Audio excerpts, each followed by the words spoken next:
कटोरी ब्लाऊज कसा स्टिच करायचा ते तर आपण पाहिलं, तेवढ्याच फिनिशिंगमध्ये आपला हा 3 टक्स ब्लाऊज पण येतो। तर याची स्टिचिंग कशी करायची चला पाहूया। तर पहा मैत्रिणींनो, इथं मी 3 टक्स घेतले। आता अगोदर आपण मेन टक्स घेऊया खाली।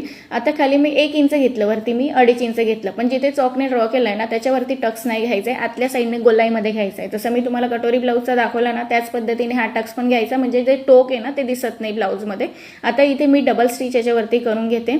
आता साईडचे जे दोघं टक्स आहेत ना ते पण आपल्याला घ्यायचे। तर हे दोघं टक्स आपले पाव इंचाचे राहणार आहे आणि फक्त जो मेन टक्स आहे ना तो आपला 1 इंचाचा राहणार आहे। तर हे ब्लाऊज आपण 4 टक्स मध्ये पण शिवू शकतो, 3 टक्स मध्ये पण, या 1 टक्स मध्ये पण आपण शिवतो। फक्त टक्स घेण्याची जी पद्धत आहे थोडी वेगवेगळी असते। आता पहा साईडने जो पण एक्स्ट्राचा कपडा आहे ना त्याला थोडा मी कट करून घेते आणि मग आपल्याला इथे बेल्ट अटॅच करायचा आहे। तर बेल्ट अटॅच करताना थोडा बेल्टचाही कॉर्नर पुढच्या साईडला थोडा एक्स्ट्रा सोडायचा आणि मग बेल्ट अटॅच करायचा। आता खाली जो टक्स घेतलेला कपडा आहे ना त्याला थोडा फोल्ड करून देऊ आपण इथे आणि मग पूर्ण बेल्ट इथे अटॅच करून घेणार आहे। तर पुढच्या साईडने थोडा कपडा सोडल्यावर काय होतं की जो बेल्ट आहे ना तो खिचलेला सारखा दिसणार नाही, फिनिशिंग मध्ये दिसत असतो। आता वरून आणखी फिनिशिंग साठी मी दाब सिलाई पण टाकून घेतली आणि बेल्टचा जो एक्स्ट्राचा कपडा आहे तोही मी इथे कट करून घेतलेला आहे। आता आपल्याला आयपट्टी इथे लावून घ्यायची आहे।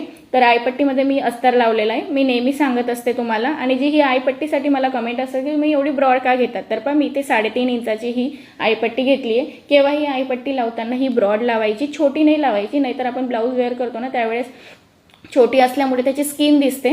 तर आईपट्टी लावताना थोडी ब्रॉड लावा, म्हणजे वेअर केल्यावरती ते फिनिशिंगमध्ये पण दिसणार आहे। आता सिलाई टाकताना जी अगोदर सिलाई टाकली ना त्या सिलाईवरती टाकायचं, आतल्या साईडमध्ये नाही टाकायचं, नाही तर ब्लाऊज फिटिंगला जास्त होईल तुमचं फिनिशिंगमध्ये आणि परफेक्ट फिटिंगमध्ये बसणार नाही।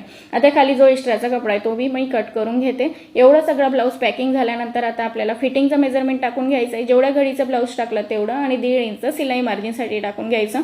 सेम पद्धतीने कमरमध्ये पण टाकून घ्यायचं आणि 1.5 इंच सिलाई साठी साइडने जो पण एक्स्ट्राचा कपडा आहे तो आपण कट करून घेणार आहे। तर अशा पद्धतीने आपला हा फ्रंट पार्ट रेडी होतो आणि एकदम परफेक्ट फिनिशिंग मध्ये तयार झालाय। तुम्ही नक्की अशा पद्धतीने